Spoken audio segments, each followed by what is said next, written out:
Hello, everyone. Welcome to Mystic Journeys with HB, Derek, and Nerdy. How is everyone doing today? Doing all right here. How's it going, guys? Cheers, man. How are you? Good, good. How is everyone in the chat doing today? We got a pretty loaded episode here. It's also Movie Night Monday if you guys are going to be checking us out after the show on Discord. I've got a movie is picked out. It's called Magic Medicine, The Possible Effects of Mushroom Treating Depression. It's a documentary from Endeavor. Okay, sweet. I don't remember where I got it, but it looks good. Okay, sweet.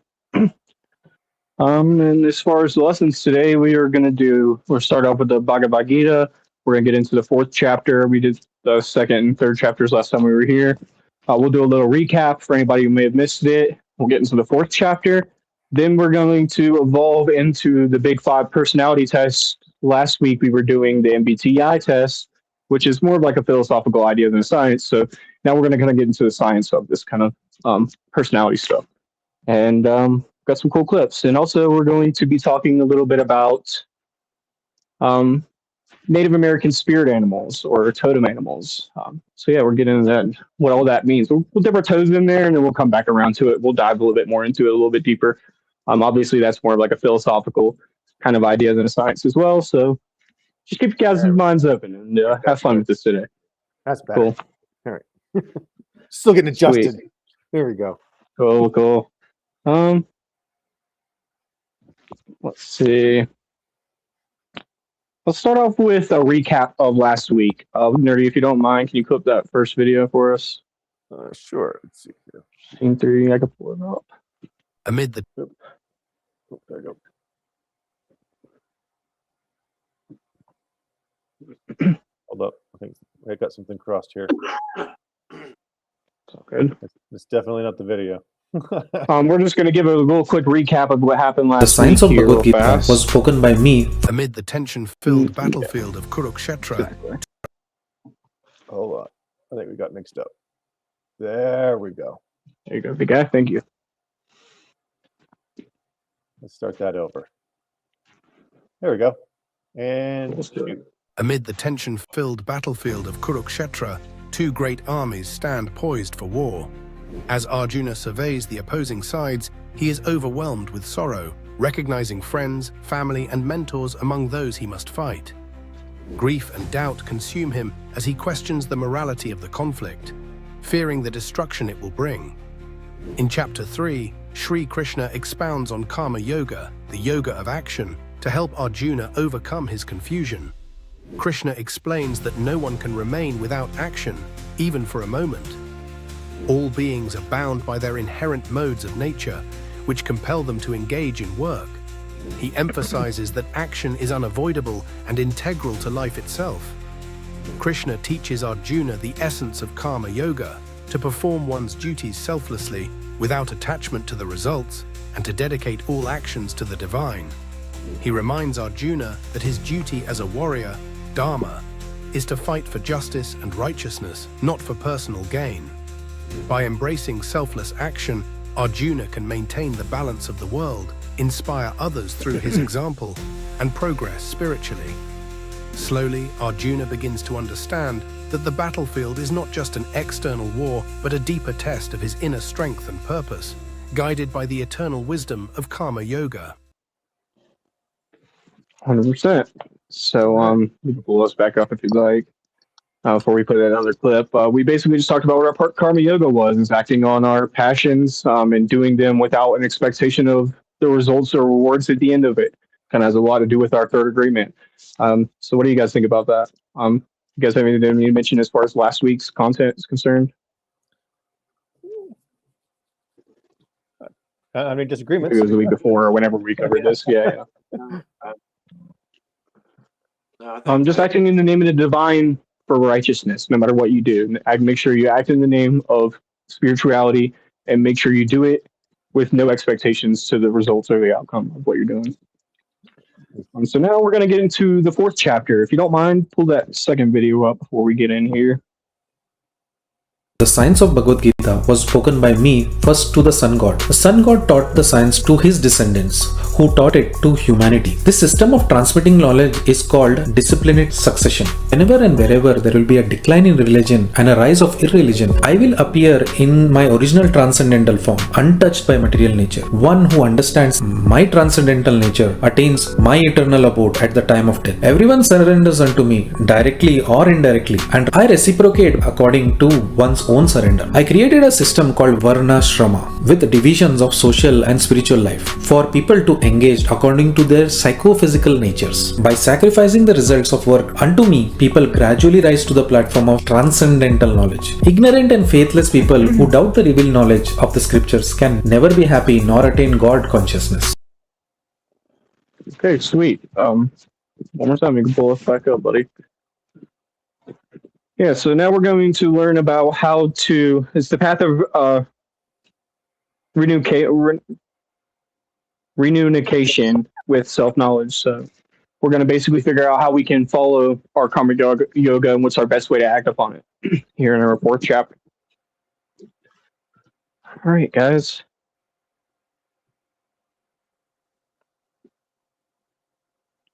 Want me to say the next? Did you see one of the next one? No, Oh, I don't think so. okay. I was No, sir, not yet. zoned out, paying attention to the chat for a second there. You're okay. That's the next part. The next video will be the beginning of our big 5 personality test. Gotcha. Talk. Here we are at chapter 4. And the path of reunification with self-knowledge, the karma yoga is an ancient law. And then the purpose of incarnation of God. Okay, so it says here, whenever there is a decline of dharma or righteousness and a predominance of our dharma or unrighteousness, then I manifest myself. I appear from time to time protecting the good, for transforming the wicked and establishing world order or dharma. And if you check a lot of different religious scriptures, they talk about this, how there's been a divine being that would come back during hard times and try to save the world. The 4 divisions based on aptitude and vocation of humanity and society were created by me. Though I am the author of this system in the division of labor, one should know that I do nothing and I am eternal. The one who sees inaction in action and action in action is a wise person, such as a yogi, and has accomplished everything. One who has abandoned attachments to the fruit of work and remains ever coherent and dependent on no one but God, such a person, though engaged in activity, does nothing at all and incurs no karmatic reaction, good or bad. God shall be realized by the one who's considered everything as a manifestation or an act of God. Those who perform selfless service obtain the nectar of sweet knowledge as a result of their sacrifice and attain the eternal being. Even this world is not a happy place for the non-sacrificer. How can the other world be? We talked about this just in that video about how to be able to attain ultimate self-knowledge, you have to have selfless service in what you do and everything you do. The acquisition and propagation of self-knowledge are superior to any material gain or gift because all actions in their entirety accumulate in knowledge. All right, guys, we're just going to stop there because we have a lot of other stuff to cover today. But we'll get into chapter 5 maybe next week or at a different later date. But as far as chapter 4, what do you guys think about that? Be of service. I like it. I can live by that. I think it's what we should do more. Selfless service. Because anybody can be of service. Let's talk about the analogy of people holding the door open for it. And a lot of people are narcissistic or manipulative about the way they're trying to help people. And it's the wrong intentions. And even though that most people can't see it, your intentions, somebody above us, if you catch my drift, can really see that, see what's going on. And they know everything that you're doing. It's like living your life when you're on camera. You think that nobody can see you and your intentions, but there are people, for one matter, who can see your intentions, but the universe can see your intentions. The universe is always watching you, what you're doing. So it's important to act selflessly. Do service, but do it selflessly with no attachment to the results, no expectations or assumptions about what you're going to get out of this, good or bad. And whenever it does come to you, good or bad, you take it as an opportunity to learn instead of letting your emotions and your ego get in the way of everything. It's very difficult to do as human beings because That ego. that's what kept us alive. Ego's a tough one, man. Yeah, because it's like if Nerdy has that banana, I'm going to die. So I'm going to walk away with that banana. You're not So getting that that's banana, what man. that's what causes conflict because we're built upon those things. You have something that I don't want, a frame of mind or a physical object or something that you have that I can't obtain. Now I have spite for you. It's like sour grapes. We talked about this, That's the my virtue donut, of and you cannot have the it. fable of sour grapes. Yeah, 100%. If people can't obtain something, they claim that they're sour grapes and they can't. They don't want them anyway. It's very I'm true. happy to, What do you think, man? share my banana or my donut. Right on, my sandwich. That's what I I will talked about. gladly share Sharing my your sandwich toys with people. with all y'all. Fucking right. And not expecting anything in return for that either. You know? Just doing it out of the kindness of your heart. And if people want to help back, that's on them. It's very true, dude. What do you think, Derek? I agree. Like we should just be doing things for other people because they, it makes us feel good. Not doing it like with a camera, for attention or anything like that, or even thinking, well, I'm gonna get good karma from this. It's just gonna make you feel good. Just doing it, not Yes, sir. even of I'm building up all these good points or I'm a good person because of I do this and that. You just do it because you are a good person. Yeah. And I think that's the way to be.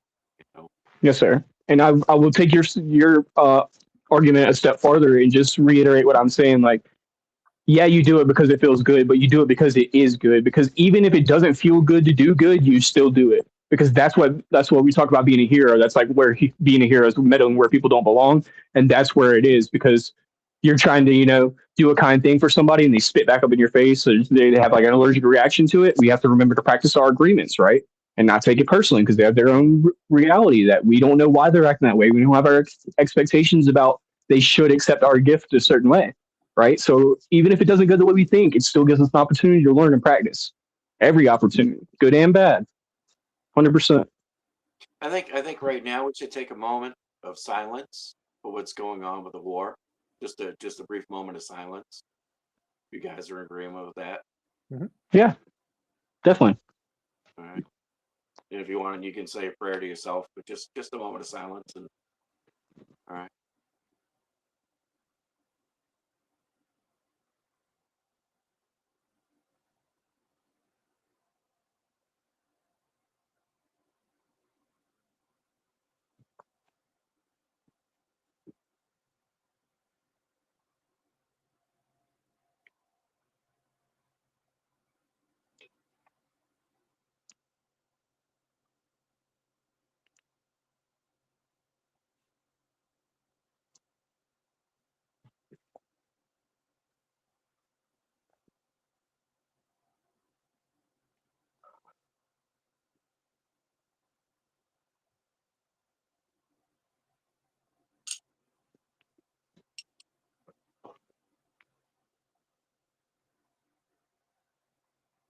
It's very nice, guys. Very cool. Appreciate that. Thank you, guys. Yes. Let's get something here real fast. We had an upside down Sweet. HP for Yeah, because my camera's on this side, so it's like a little offset. Actually, I figured out the other day there's a way to. I probably have to go back into my settings, but you guys can flip your camera around to where it's not mirrored. So yeah, I'm like leaning the other way. Like you thinking I'm getting an in screen, but I'm really getting off screen. Yes. So there's a way to fix it. It's like Nerdy's a little higher. Mine. Oh yeah. All right.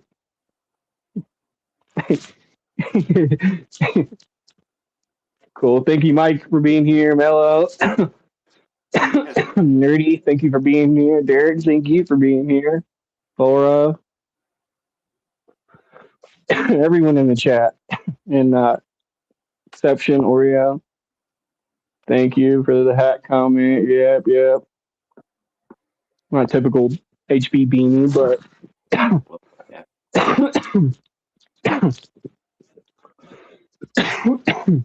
excuse me.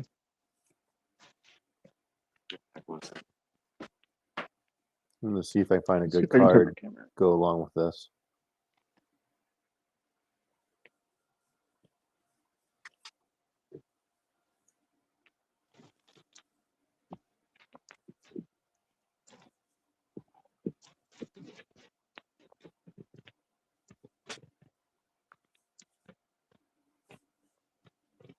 Yep, 100%.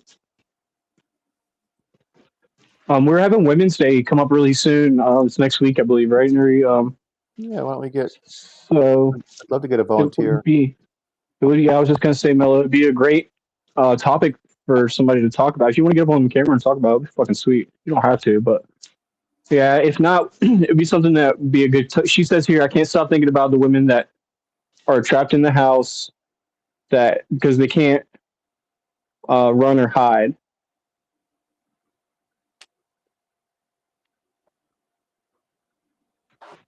Yep. Absolutely.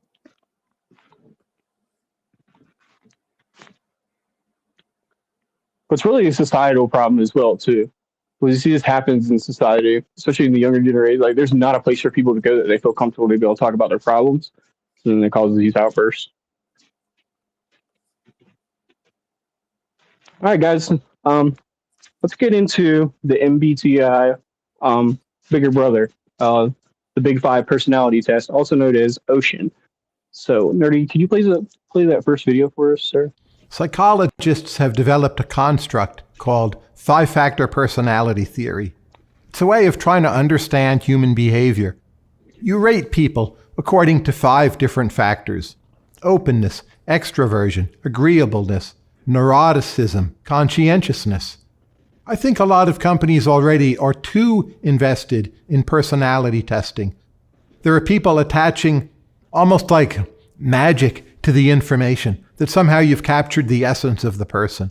This person is an introvert. This person is an extrovert. So the theory, in my view, is too simple. It is a useful starting point. But if you think that giving everyone a number, classifying them, you're ready, to make a decision, probably in most cases that's going to be wrong. A lot of this is not about classifying people, but it's keeping an open mind about how the classifications being made by other competing employers might be wrong or incomplete. 100%, man. So yeah, just keep an open mind with this kind of stuff. It's just a good starting ground to be able to understand the concept of personality types. And it's not about boxing people up. It's about just trying to understand that there are general personalities that you're going to run into, and it teaches you how to better interact with these personalities and better understand yourself. So yeah, just be open minded with this kind of stuff, guys. But we are going to read a little bit of facts here, and we got some pictures as well. Nerdy, could you, as a matter of fact, pull up that first picture for us, please?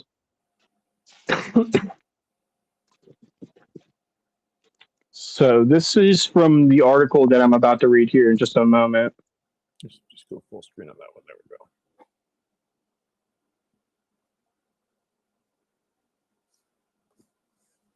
1 second, let me just pull this up. Basically, what you're looking at here is the 5 personality types, and you can think about it in the term of oceans. And I have another picture here that'll kind of show this a little bit better. The big 5 personality traits are widely recognized as a model for understanding personality, and they include openness to experience, consciousness, extroversion, agreeableness, and neuroticism. These traits describe an individual's behaviors, emotions, thinking patterns, and are often used to predict life outcomes like job performances and well-being. The big 5 remain relatively stable throughout most of one's lifetime, and they are influenced significantly by genes of the environment with an estimated heritability of 50%. So you could think about it in terms of nature versus nurture. We're programming. Kind of talk about that a lot here. And this chart right here shows the different thought personalities, or personality traits rather: neuroticism, extroversion, openness, agreeableness, and consciousness. So we're just going to run through them really fast here, a couple of them anyway. Neuroticism. If you're high in neuroticism, you're highly depressed. Your emotional state is very fluctuable. You have a high level of shame and guilt and empathy and stuff like that. So if your neuroticism is very low, you have people who are sociopaths tend to be low in neuroticism. They have no fear, no shame. They don't have high empathy. So here's another one: agreeableness. If you're high in agreeableness, you're very submissive. You're very selfless. You're very gullible. If your agreeable is very low, um, you have deceitfulness. You're manipulative. You're callous. These kinds of things. The big five personality traits, also known as ocean or canoe, depending on how you want to rearrange the letters, are a psychological model that describe five broad dimensions of personality: openness, consciousness, extroversion, agreeableness, and neuroticism. So whatever works best for you. If the big five personality works for you to understand it, if ocean works better at canoe, you can keep all these in mind just to try to help you out. Go on to the next picture here, Nerdy, please.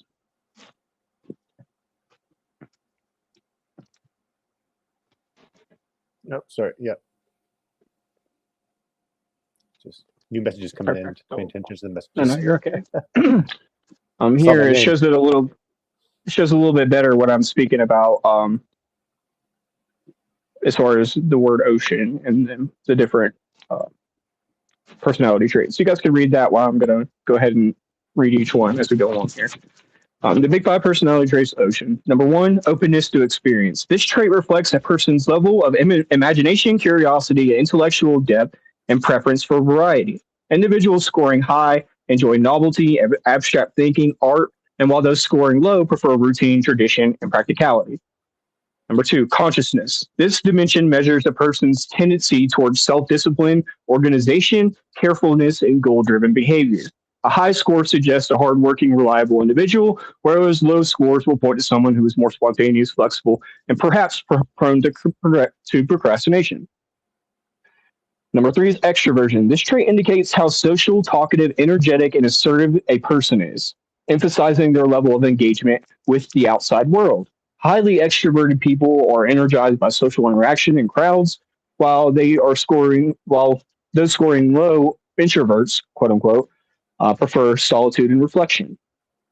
Number four is agreeableness. This dimension gauges an individual's orientation towards compassion, cooperativeness, kindness, and and trustworthiness in social interactions. High agreeableness is linked to being empathetic and helpful, while low agreeableness is associated with being more competitive, skeptical, and focused on self-interest. Neuroticism, number five. This trait measures, and this is the addition to the MBTI that we haven't gotten into, but this trait measures a person's tendency to experience negative emotions such as anxiety, stress, or worry, and emotional instability. A high score indicates emotional reactivity and mood swings, and while a low score suggests a calm, insecure, and resilient temperament.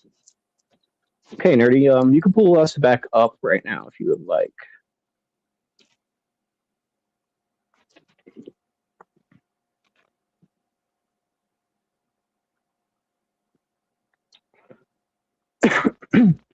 Each trait represents a continuum. Individuals can fall anywhere on the continuum for each trait. Unlike other trait theories that sorts individuals into binary categories, i.e., introvert or extrovert, like we mentioned with MBTI, the Big Five model asserts that each personality trait is a spectrum. Therefore, individuals who are ranked on a scale between the two extreme ends of five broad dimensions: openness, consciousness, extroversion, agreeableness, and neuroticism. For instance, when measuring extroversion, one would not be classified as purely extroverted or introverted, but placed on a scale determining their level of extroversion.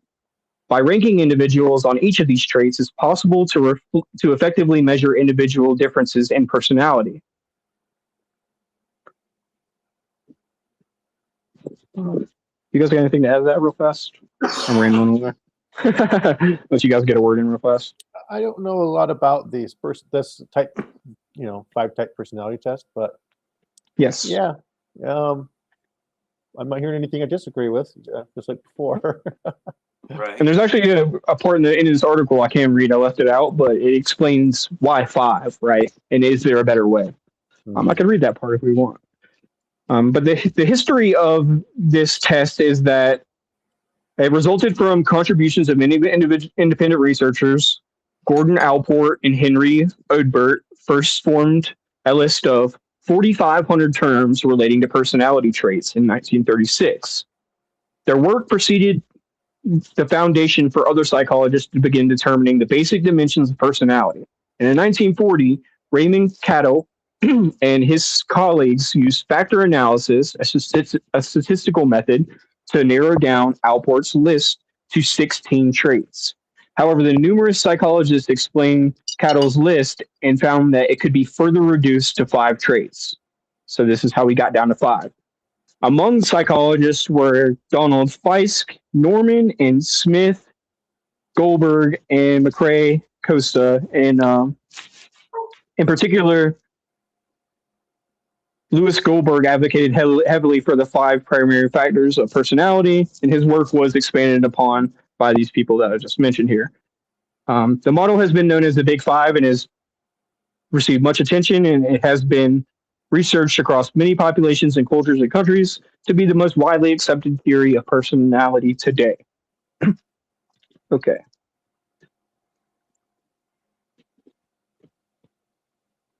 It says here that each of the Big Five personality traits represent extremely broad categories which cover many personality-related terms. Each trait encompasses a multitude of other facets. For example, the trait of extroversion is a category that contains labels such as graciousness or sociable, assertiveness, forceful, activity or energetic, excitement seeking or adventurous, positive emotions such as enthusiastic, warmth, outgoingness.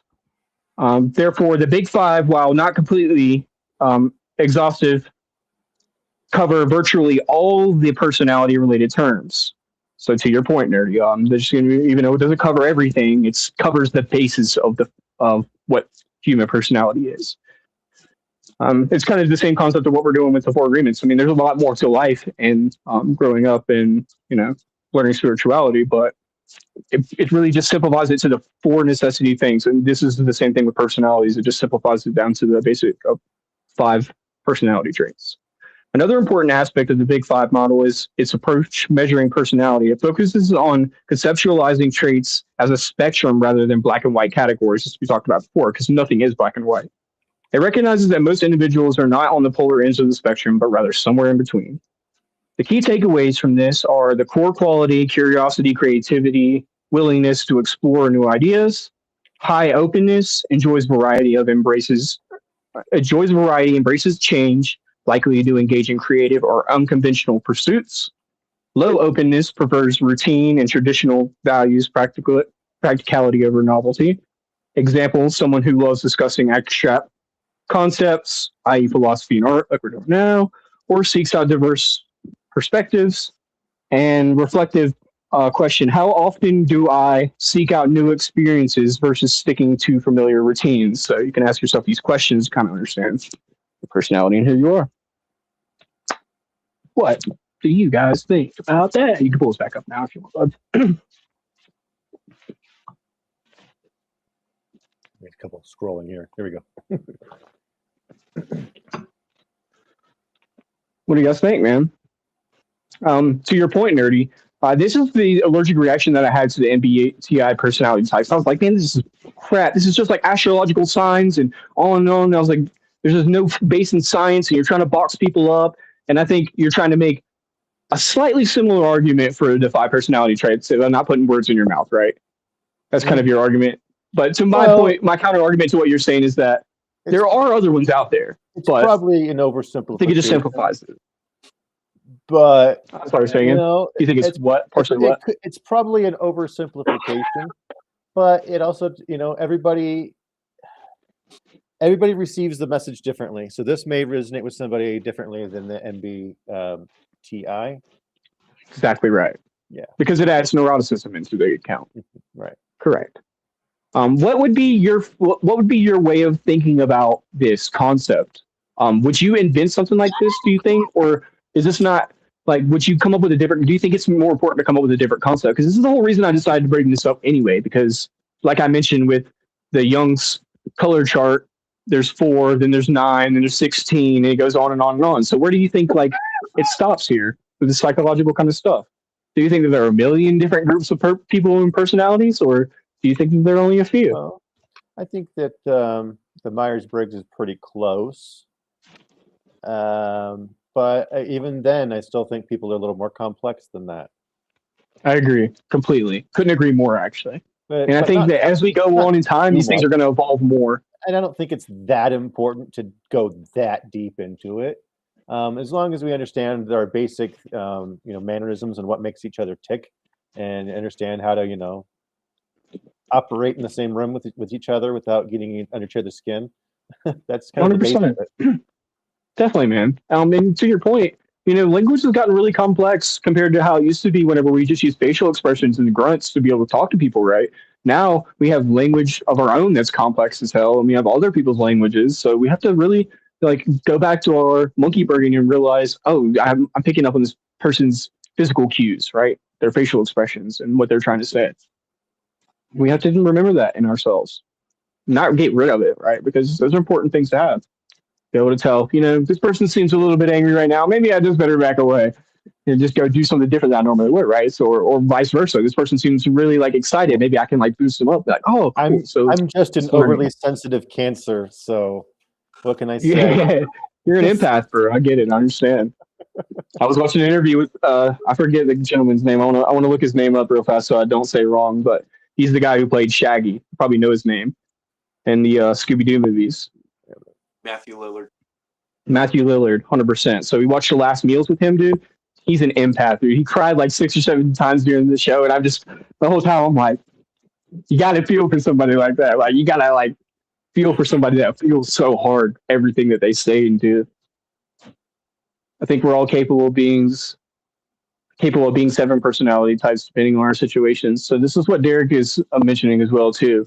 That you're not one personality type from one day to the next or one situation to the next. Well, I mean, that's what I used to think, but I took that personality test. I forgot how long it was. A while, several months, 6 months or something.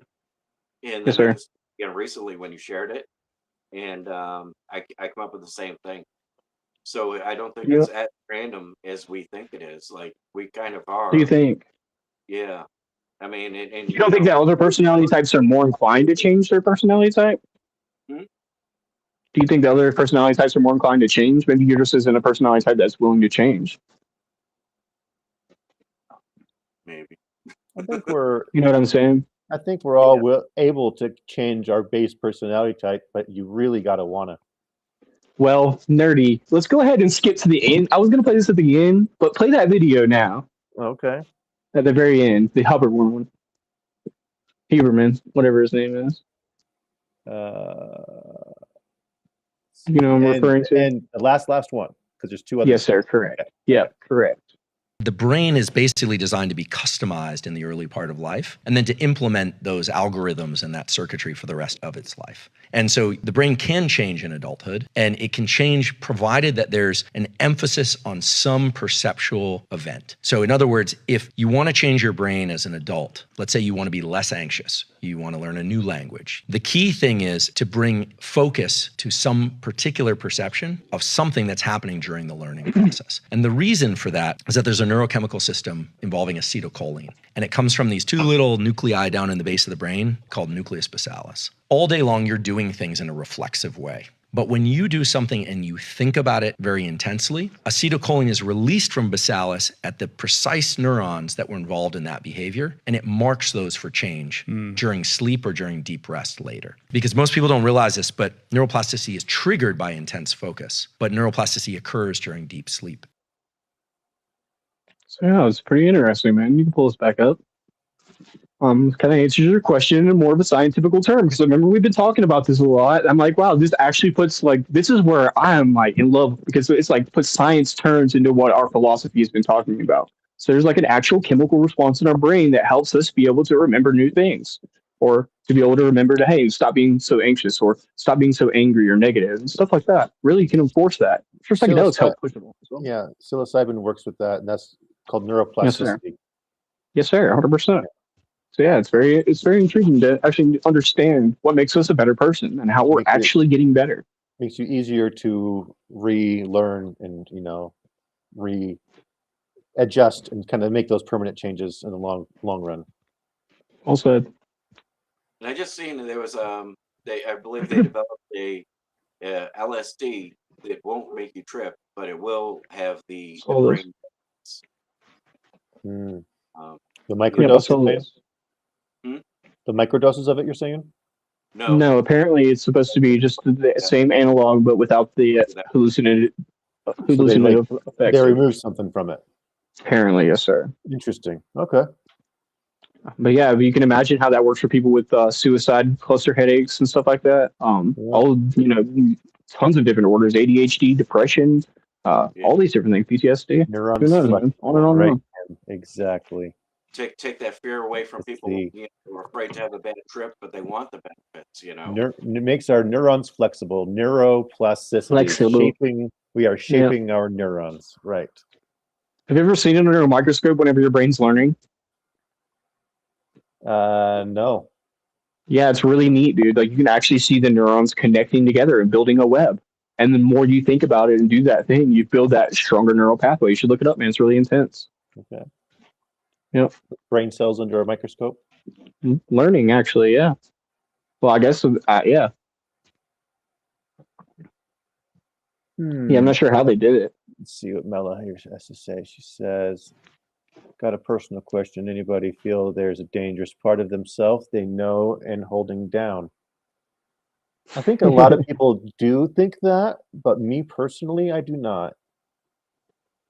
Like I actively went trying to see if I had any dark side to me. Like nothing malicious, obviously, but I have the same instincts as the next person, urges. But yeah, I don't think anything dark or dangerous. I've never hurt anybody, but 100%, dude. I can't say I haven't hurt anyone, but I've never seriously hurt anyone. I've been in fucking little squabbles and stuff like that, but it's been a long time. But I do think about it. I'm constantly shaking hands with my demons. I know them by name. I wear Anger, my monster jealousy, greed, and I wear pain, my dude. monsters on my finger.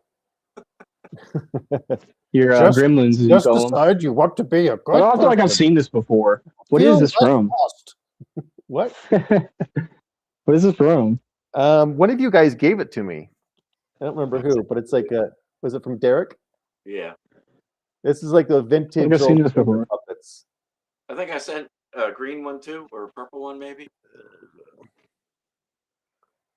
There. Intention, integration equals change. I may have been wrong. It might have been DMT, but it was either DMT or LSD that they just synthesized. Just decide you want to be a good person, and you will feel less lost. Honestly, it's not worth my fucking energy to deal with negative people. Like, why would I engage with them? I mean, I learned that when I was really young. I come from a really abusive household with constant fighting and like physical, like yelling, all that stuff. So it's like you get tired of it at a certain point. You're like, I don't want to fucking play this game no more, dude. Like, you're gonna have to literally put your hands with me for me to have to fight you. Like, I'm not gonna fight you over a dumb argument. For sure. And I can feel it, like I was just talking about, I'm well in touch with my demons enough to know I can see when people are getting angry and know how I'm going to react when people do get angry. So I have to put myself in a situation where I have to lead. Like, and so I talk about this so often. If you put yourself in a position where you get in a fight with somebody, you're the one at fault because you know yourself better than anybody else. You know what's going to set you off, and you know before it sets you off.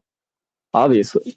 Like, if this person uses this negative tone with me, I'm going to be really upset and it might lead to an altercation. So what I should do now is recognize that this shit's getting intense, try to de-escalate the situation, and then I'll just leave.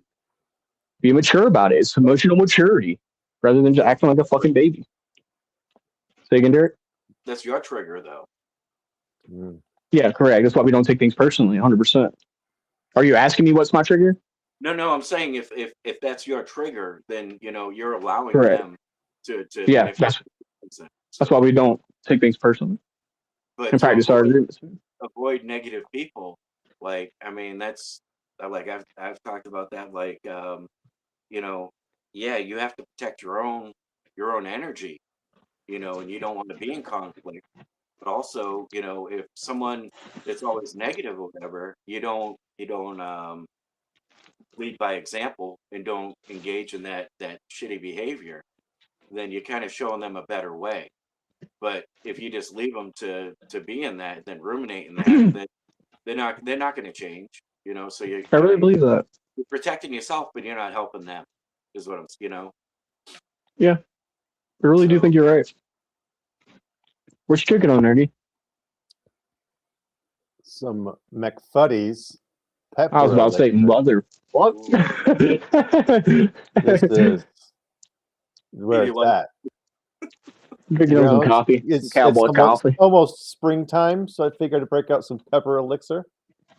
If you like Can't go Dr. wrong. Pepper, you will die for McFuddy's. It is Okay. the superior drink. I know it's a bold claim, but it really is. It's worth the extra dollars to go into a Rocket Fizz and buy a McFuddy. Cool. It's so Um, good. It actually has like a slight, like actual, like black pepper taste to it. That That's makes what I sense. like, dude. It's That's what I like. I really, me and you got that in common. I noticed. You like those really strong flavors. Mm-hmm. It's good. It's real good. They All right, did man. have. Go ahead. No, I'm just saying No, they you did go have ahead, buddy. Green River at when I was there last time, but I passed on it for a McBuddy's. Is that kind of the same concept, or is that a root beer? A Green River is a lime soda. It's just one of the ones that's really hard to find. When I do, I have a hard time not buying it, but it's overpriced because it's at a specialty store. Of course, right? They probably make it special. That's what makes it good, though. Whenever they don't go corporate with it and blow up, change the recipe and stuff.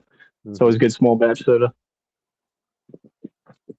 All right, man. For the end of the episode, let's go ahead and get into a little bit of fun stuff here. Pops had mentioned this over there in the T channel, the Indian personality types, and we kind of already talked a little bit about the medicine wheel and the circle of life as far as the Indian culture. I'm fucking super fascinated with this shit, so I thought this would be really fun to kind of like take the seriousness off of the big five personality types. We could just do animal personality types. It's kind of what we think we are. I was even talking about it today. That could even be based on like how you look. Because I remember there's this comedy podcast I watch, and every time they see somebody, they'll try like say what animal they look like. I think it's so hilarious. So it's like whatever you feel like in your heart, your soul. And there's actually a test for this as well too. I need to link these in the description. I should have already done this. But. You want me to pull up that video or the image? Yes, sir. Pull up the video first, okay? Okay. Don't do like Coyote does. Don't do the things that he does for himself. Coyote is really symbolic of us, the five-fingered being, as the worst that we can be. We are the ones that cause disorder in our life. We're the ones that create ugliness in our life by doing the things that are not good. And just as the coyote created the disorder by just throwing the stars into the sky. In the early teachings, as I understood it, the worst thing you could call another person was Mai Noznen, and that means the one that looks like a coyote, or the one that is the coyote. And so that was the worst thing you could be called. The traditional teaching is that as you trot through your life, as you journey through life, that you find truth. And it's not easy. It's not something that is just available anywhere. Sometimes your search is very extensive and it can. Sir, sometimes we never stop learning, and that's the beautiful thing about life, I think. I've been saying it since I was younger.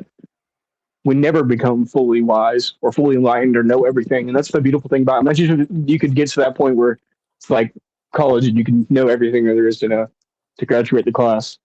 That'd be so disappointing because we'd all be chasing for that one thing. But instead, it's not a competition because it's just life, and our life journey is going to be totally different depending on how we take it and what road we take. I think it's really beautiful as far as the idea of just trying to identify yourself with who you are. It's the same concept of the MBTI or the Big Five personality test with animals. So we're just trying to identify ourselves with what we think we are inside and how we identify with it. There was this cool test. Go ahead. When you're talking about spirit animals, are you saying that your spirit animal is the animal that you most closely relate with? Or is it the animals that kind of reveal themselves to you when you're in a sort of soul journey? Great question. And I think it could be both or either or, right? Because I've heard of your experience, what you're explaining.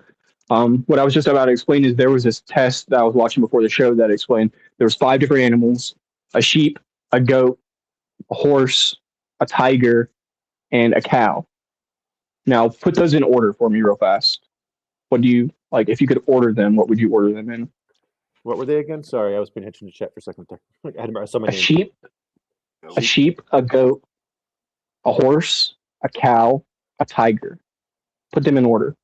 Just put them in order in any random order. Doesn't matter. Derek, you could do the same. I'm gonna try to find a pen. Everybody in the chat can do the same as well. A sheep, a goat, a horse, a cow, a tiger. Put them in any order you want. So this is going to answer your question, Ari. As people are starting to answer this question, as you start to answer it for yourself, it just has to do with the idea of what you think a tiger is. What's the symbolism of a tiger? What's the high? Some people could be thinking about it like, maybe I'm listing. So am I supposed to be ordering these in the order in which I most relate to them? There's no category for this order. It's literally whatever you want this category to be. There's no right or wrong answer.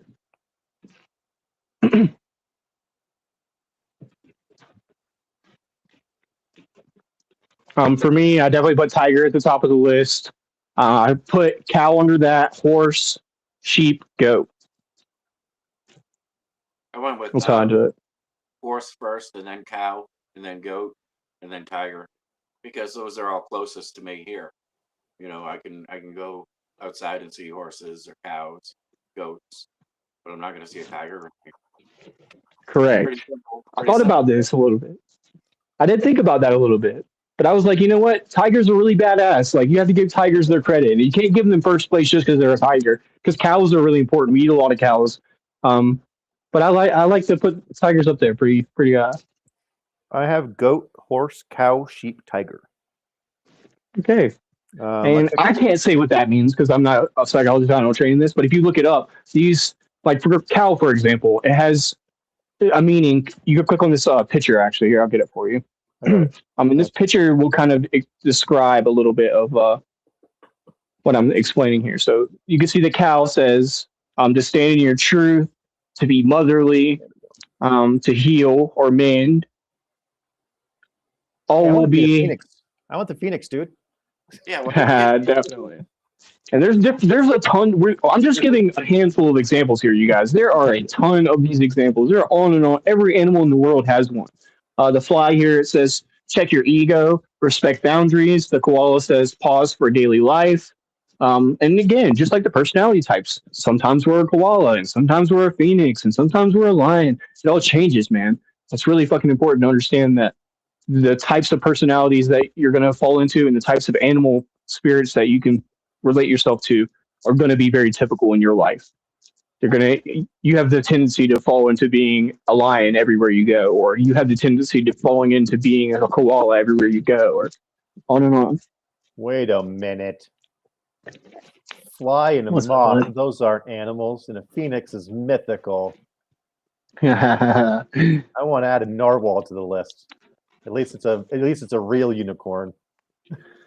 Yeah, it's pretty cool. Sorry, I'm just. And like the guy was explaining in that video, coyote is like term for really like not so good, a person with not so good intentions, if you will. I don't know how to say that kindly, but a piece of. Yeah, somebody doesn't have good intentions. I love that, man. I took the quiz the other day and I got owl, and it's just an internet test. It's like how much of these are they taking? How many animals are they taking into consideration, and how in depth is this research and stuff? It's like, but I like to think that owl does suit me really well because it wouldn't be what I would pick, and I don't think it's the most accurate, but it does suit me really well because it's the idea of being wise and always thinking, and owls are solitude creatures and they're not afraid to fight. They're pretty badass.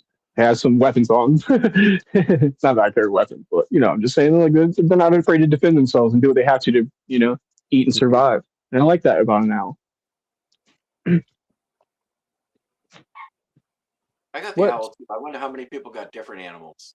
What would be your spirit animal, Derek?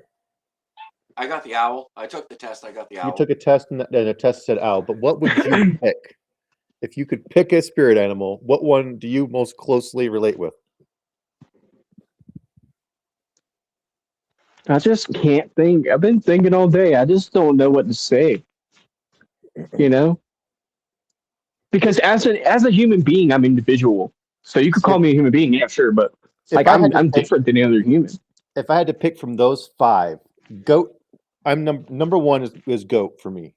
Definitely. Have you seen those guys climb and survive in the mountains? They are insane. They And are. seriously, they are brutal animals. And goat, greatest of all time, of course. You know, who doesn't want to be a goat? Yep, that's a good point. What was the rest of your list? Oh, I had goat, horse, cow, sheep, tiger, but like my number 1 was goat on that list because I'm like that's the one I relate with the most, and I can eat anything. That's totally a goat. I love climbing rocks. It's one of my things. I'm definitely a mountain goat. I would say I would closest be like a dog. Dog. Because they're a comforter and a companion. And I think I'm the sheep. Don't be the sheep, Mike. You can do it. Step outside the pen. Go to Nobody wants greener be a sheep. pastures. Don't let them hold you down, dude. Go definitely. They defy gravity for fun.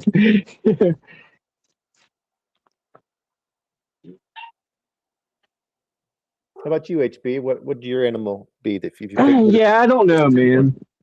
But it's got to be something like I used to think to myself whenever I was a kid. I'd be like, it would be so cool to come back as a dog because dogs have it easy. They have like a life where they can have consciousness and like thought, but they don't really like they don't let nothing bother them really. Like they have like enough emotion to where it's like not so overwhelming. They don't have to worry about the things that we do as human beings, but they still get to experience life.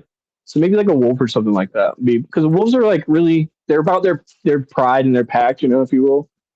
There's a lot of loyalty and there's a lot of like putting yourself in your position that you're supposed to be in. So that's kind of like my mindset. Wolf or dog? There's a difference they're in my pretty much mind. the same, but dogs Dogs, have wolf instinct. unconditional love. Dogs. Yeah, but I would probably say more wolf than dog. But at Derek's point, there's a lot of similarities. But I can get what you're saying. It's like probably more wolf because wolves have that connection to nature and each other that dogs don't necessarily have. Like a dog sees another dog, it might be pretty aggressive, but a wolf in nature, they're probably like might invite in the crowd depending, or it might be like it's all different with the wolf. It's a little different, but they have a lot in common too. And I would say my spirit animal is a dog as well, but it's not a dog that anybody would pick or think of. The Chihuahua. It's the Tanuki. Like Dobby. I mentioned it on Tea with Pops the other day when he was asking us what our spirit animals were. I was actually being serious. I really believe that the Tanuki is my spirit animal. It's such a cool, awesome dog. It's kind of raccoon-like, but they're in Japan. They're native to Japan. They're very, very cool animals. But there is a Studio Ghibli movie that is the central focus of the movie is all about Tanukis, and they're the main characters and they're shape changers, and I freaking love it.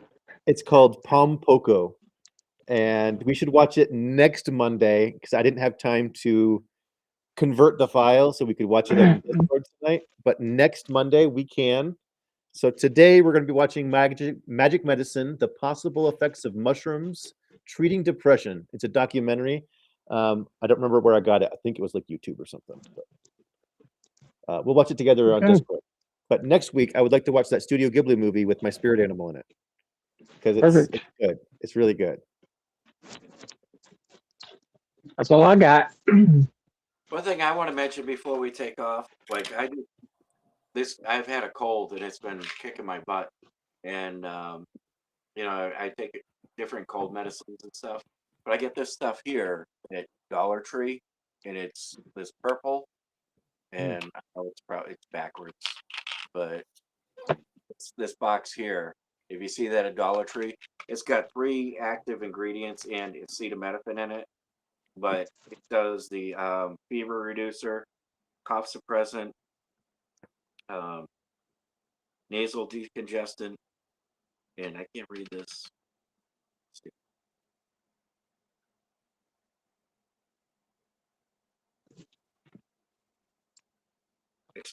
Expectorant. Gives the phlegm out. Yeah. So it's got those 3 things in there where The Theraflu only has that expectorant in it. That's the only thing that's in Theraflu. I didn't know that. That stuff looks good, moving that mucus. But this has the other two things in there: the cough suppressant and nasal. So Yeah. for $1.25, it's let's say it's like compared to, or not that I can. Couldn't even tell you were sick. Thank you. Yeah, you look like you're doing great. Yeah, Feel I'm not better. really feeling so great myself, but I hope you feel better. I'm hanging in there. Yeah, both Doing of you. my I hope you best. feel better. Expensive stuff. Just get this cheap stuff at Dollar Tree in the purple box. It's got a yellow looking pill, I think it is. Green. Kind of a green looking pill. But it says severe cold multi symptom water. It works better than some of the $10 stuff that I was buying. So Oh yeah, sure. Like 1/10 the cost. That's the way to go. yeah. And better ingredients. You know, better entourage. Mm-hmm. While that we're still kind of close to the Ricola, nice. Now that we're still kind of talking about the animals, I got a shout out for the Rocky Mountain Arsenal. If anyone's ever been there, went there yesterday with my daughter, and they have a endangered animal that they reintroduced. It's called the black-footed ferret. And oh my god, it's freaking adorable. That is too cute. And we were there on a He's Sunday. wearing bandit glasses, dude. Since we were there on a Sunday, they actually had them on display. We actually go into because they're nocturnal. They had a little dark area. We can go in and look at them in their cages and stuff. Oh my god! I would take him everywhere with me. But Her, him. and it's free. You know, great free family activity. Just go, and the place is huge. They've got bison and all sorts of fun stuff. I'm sure they got rattlesnakes too, but Crazy. just because of the time of the year, everything was brown and dead. I was like, this isn't all that exciting, but hey, at least we got to see a ferret. That was cute.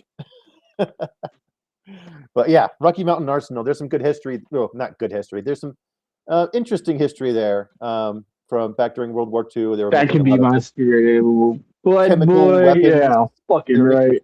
Chemical and biological That's weapons the cutest shit I there. ever And it was saw. like super polluted, and they had to completely remediate the entire location.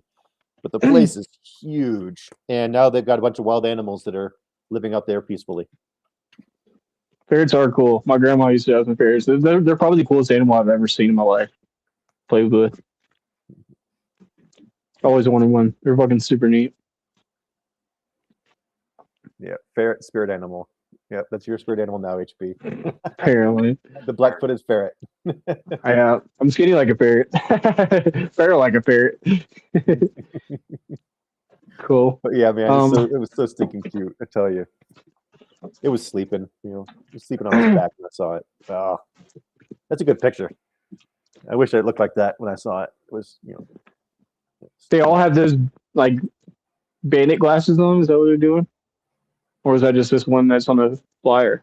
That's just the one on the flyer, but that's what they look like. Right. Black eyes. Yeah. The flyer's just, just a big map. The place really is massive. Seems very cool. Yep. So cute. I think the little guy Frederick. I'd take him everywhere. I put him on my shoulder like a parrot. Man, they're endangered too. Yeah, of course you wouldn't be able to get one. Yeah, absolutely. Yeah. You have to stick to a regular ferret. And you wouldn't want one of those anyways, with them being nocturnal, because you wouldn't want to be taking them out during the day, Right. So, regular ferret. Apparently, they feed on the prairie dogs and stuff, and they burrow in their holes. Wow, dude. Yeah. It's crazy.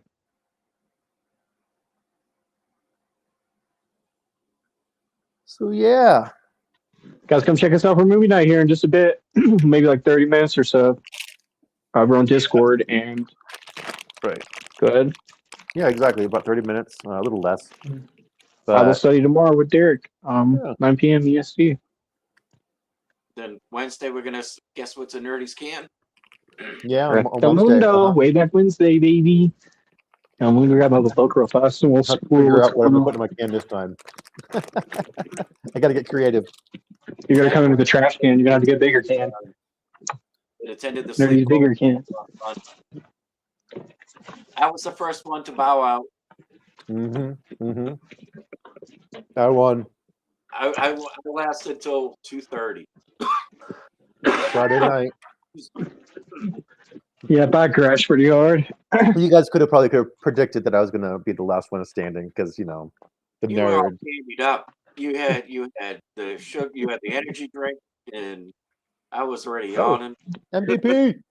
Yeah, I was drinking tea for a little while, but that didn't hold me very long. Our next week on the way back Wednesday is going to be keep your face towards the sunshine. We have a quote here from Walt Whitman. It says, "Keep your face always towards the sunshine, and shadows will fall behind you." We got a pretty good story to go with it. And Mello's like, "Where's Jesus in Australia?" He would have things to say about the can for sure. Yes, he would. Yes, He he would have something would. to say about everything. We'd have to keep putting him in timeout.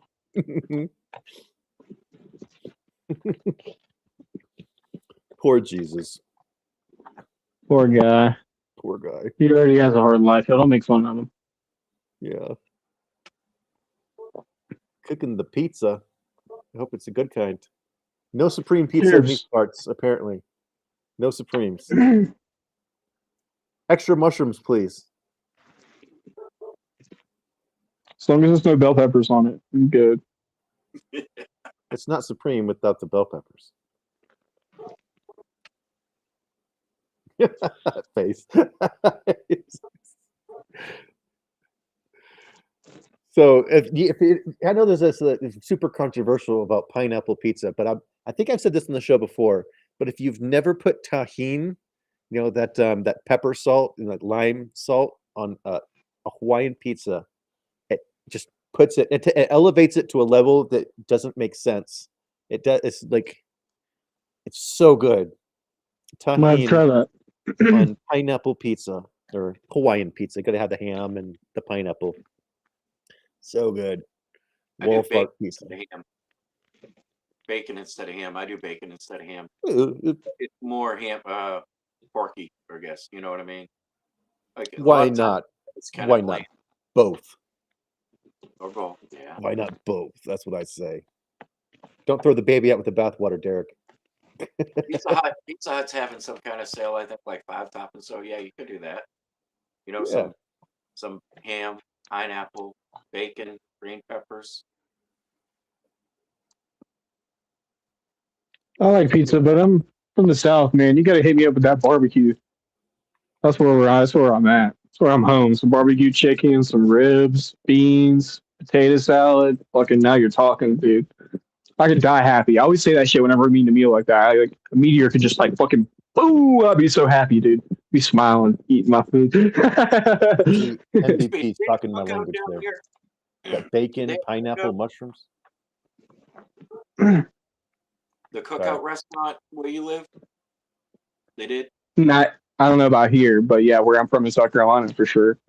Yeah, they have a pretty good barbecue sandwich, and their burgers taste like they were cooked in someone's backyard. It's a pretty cool place. But they're really only like north, south, and Virginia. Their shakes are good. That's the first time I ever had a watermelon shake. That shit was so delicious, dude. Yeah, when they started off, their trays used to be like $4.50. Now they're almost $10. Of course. That's why I'd just rather go home and do that shit myself. Yeah. Like, y'all ain't doing it that good. I could, just as like you just said, man. It's just like somebody cooking in their backyard anyway. Like, y'all ain't doing it that good. Yeah. Yeah, if you're gonna feed 4 people, just buy all the stuff and do it yourself. You get about $20 there. Speaking of pizza, doing it yourself at home, it's such a good, cheap way to make it just a good, fast, cheap meal. Like, Yes, if sir. you have those like Pillsbury dough rolls, flatten those suckers out and just put some sauce and some pepperoni and some cheese, you're good to go. But even I usually faster, stack it up too. even faster than that, if you take a tortilla and do the same thing to it, but Put put it some bread like even, dude. bare on the oven rack. Got to get it crispy. Oh yeah. And it is so good because I already love thin crust pizza, but when it comes to like the tortilla pizzas, you got to get some pepperoni, you got to get the mozzarella, and I really really like some banana peppers. Onions, banana peppers combo. You got to have all that on there. But I yeah, For think sure. Well, I don't like bell peppers. That's the only thing. I think The I one told you thing I about don't it like. before, but I made that tortilla pizza, and I used the apricot jam and then cheddar cheese. And Yeah. you know, instead of pizza sauce, it was just the tortilla, a little bit apricot jam, and cheddar cheese, and that sweet and salty was off the hook. sounds good. Fuck yeah. That was so good, and I wasn't even smoking weed then. And could So you you know it's imagine how good it would have been if you were? Yeah. Yeah. Walmart used to sell the dough. You could buy the pizza dough in a bag, Aldi like still sells it. ready to go. You just have Yeah. to let it proof, and then you could make your own pizza at home. But they I'm stopped pretty doing sure they still do because Aldi sells it, and they even sell it with jalapenos in the crust, dude. And that shit is fucking bomb. Speaking about that pineapple fucking pizza you were talking about, if you use pineapple crust or dough, it's probably even better, man. Kim's asking you if you cook HP. Yeah, I definitely do. I've been on mine since I was 16. I've cooked since I was a kid, even before I fucking moved out of my parents' house, because I was, my parents weren't great cooks. My dad worked, right? So my mom wasn't a great cook. So I'll just start cooking it myself. Like, I can do better than this, because it's where I developed that attitude. But yeah, I cook. I like to barbecue. I can cook. I can cook a lot of stuff. I was the first thing I wanted to be in life as a chef. So yeah, I cook. I love to cook. I would rather cook than go out to eat, honestly. I usually like to cook for parties and shit like that. Like do like pork shoulder, hamburgers, hot dogs, everything like that. I love that shit. Yeah, I love to cook. That was definitely my guess. Was you were going to say that? I don't like to cook like fancy shit, but like I could do like lasagnas and pizzas, and I do exactly the same thing you're talking about, the Pillsbury I'm, dough, shit like that. I'm I like similar. jalapeno poppers. I'm But very Derek very was talking similar. about doing a food truck the other day. I was thinking about that. Like that's what the one thing I love to cook. It's so easy to do. You just slice the jalapenos in half, scoop them out, fill it with cream cheese, and wrap them in bacon. Throw them on the Yeah. grill, and those motherfuckers. 3 ingredients come out fucking busting, dude. I'm all about keeping it simple, and it still turns out amazing. And it's because Yeah. I started cooking at a young age because my mom just like, here, just start doing it. Here you go. Like, all right, What you yeah. got, boy? What you got? I got some fucking, tortilla shells and some fucking pizza sauce and cheese, and we're gonna make a pizza out of this bitch. years 100%, dude. I got the Food and Wine magazine, and I used to love like the pairings and everything and how beautiful the plates look. But really, that's just for show.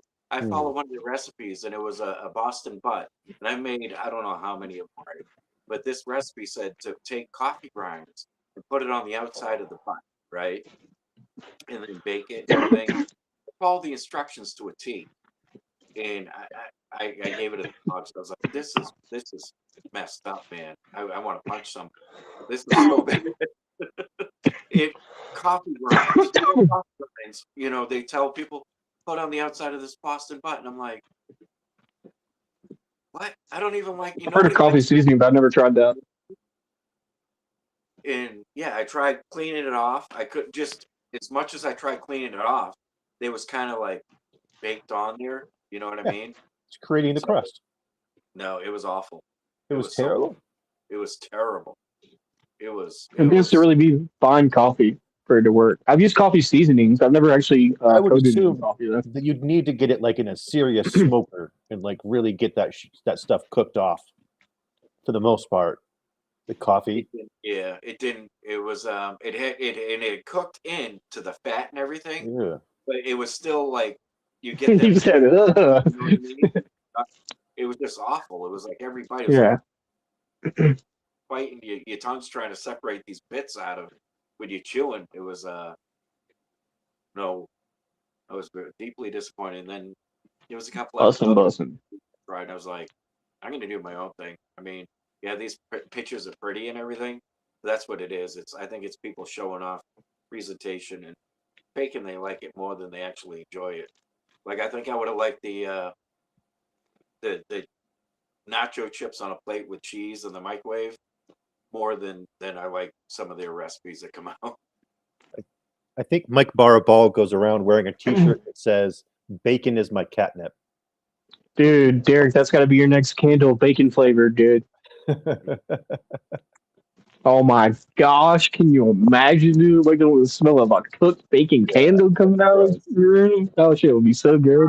Don't get any bacon cologne. You'll just have dudes chasing you. Watch out for those bears. Woo! Damn, boy, you smell good.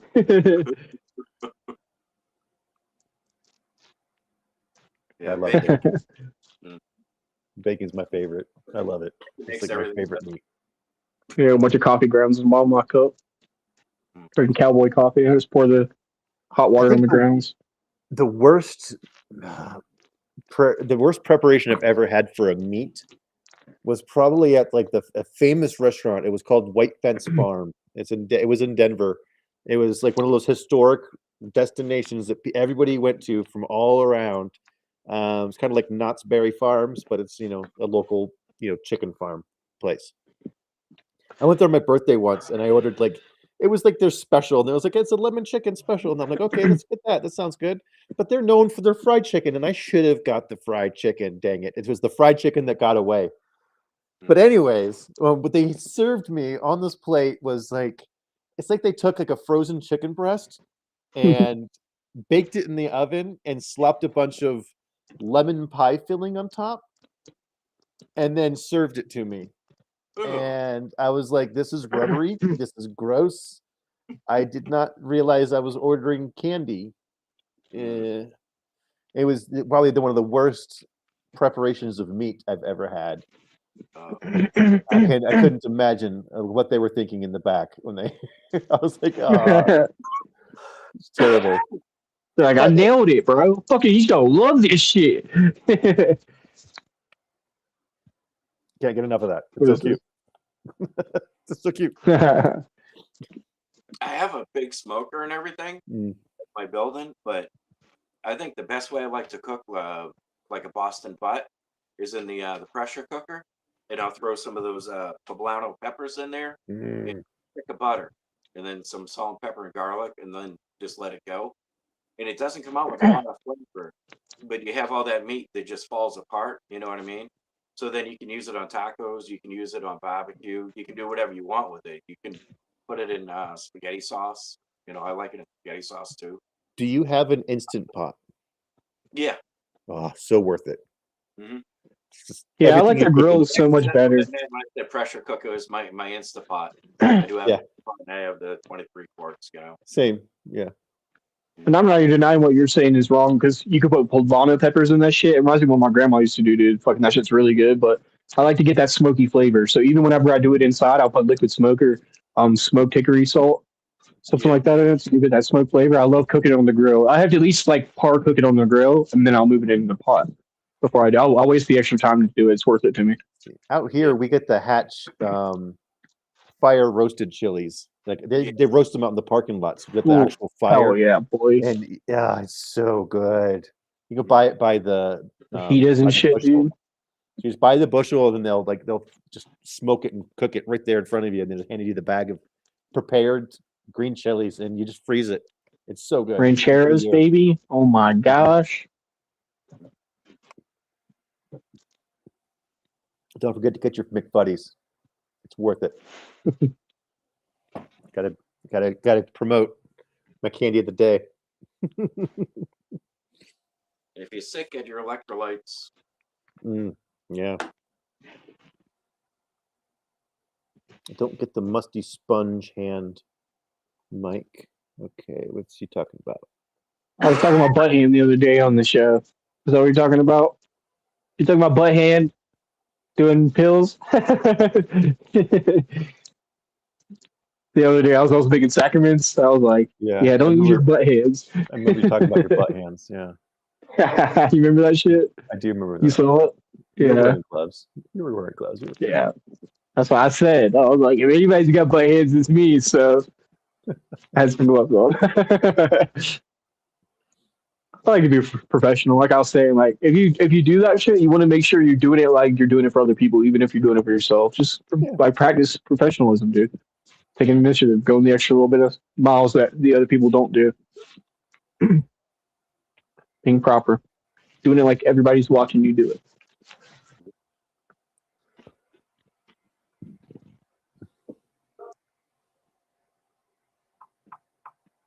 Laura says to get rid of your microwave. Yeah. I've heard this a lot. Yeah. I go with Must my be- daughters and I go to use the microwave and it's full of pots and pans. Uses it for storage. It's like a little portable cupboard. You just put it on any counter you want. Which is why I think that cooking on the open fire is so important to like being a human, because it's the way we've done it for the longest amount of time. You know, It makes it like taste it's better. the way we've been eating meat for the longest time. I think it just adds an extra layer of like, I don't know, who knows what. Just something to being a human being and eating that fucking smoked meat, the terpenes and the smell and the like the charred outside and shit. Making my mouth water thinking about it. That's what I'm talking about, big guy. Like, don't get me wrong, I love pizza. Like, that's all fine and good. But like, whenever I think of good food, I think of a good fucking like charred rib. Like, that's where I'm at, baby. That's where I'm good. Like, fucking, that's the best meal I can think of. Last meal kind of thing. We were just talking about last meals earlier with the guy who played Shaggy. But yeah, that'd be like part of my last meal: baked beans, mashed potatoes, potato salad, or something like that. Maybe even a baked potato. Like, you gotta have a good balance of like heavy meat with starches and the cheese and like that's what, dude. I'm a skinny guy. I can eat some fucking fatty food. Yeah, brisket's pretty good. Barbecue chicken. I grilled some steak and I poured some RSO on there, and I think I told you guys, but a little too much flying out, and that grill That shit tastes horrible. and smoked. No, it all cooked off. It tasted really good, but Oh no. the coals, and that's, I mean, you could see a line of smoke, like, you know, it knocked down any mosquito in its path, I bet you. Yeah, it was a nice flavor. Sometimes I'll use some bud and put it in tin foil, wet the bud, put it in tin foil, and then put it in there, like you would with like hickory chips or whatever, and it'll give that aroma too, to your. I've done this with trim before, never with buds, but yeah, I've done this with trim. I've also done this with tea too, believe it or not. You can recreate the same effect in your oven. If you use really high quality tea leaves, after you get done using them, you can put them in a piece of aluminum foil, put them in the oven near the actual burner, and it'll smoke kind of a little bit, and it'll fumigate your. It's like I did it with duck breast, white tea with duck breast. This shit was pretty fucking good. Actually, it was a whole roasted duck, not just a duck breast, but yeah. You can buy them for like $20 at the store, a whole roasted duck, and do it with like a sweet mandarin sauce, an Asian mandarin, like Chinese five spice. Yeah. Come back, let me know how that is for you. And duck's pretty healthy. It's got a little bit of fat on it, but it's actually pretty healthy meat. A little more lean. Mm-hmm.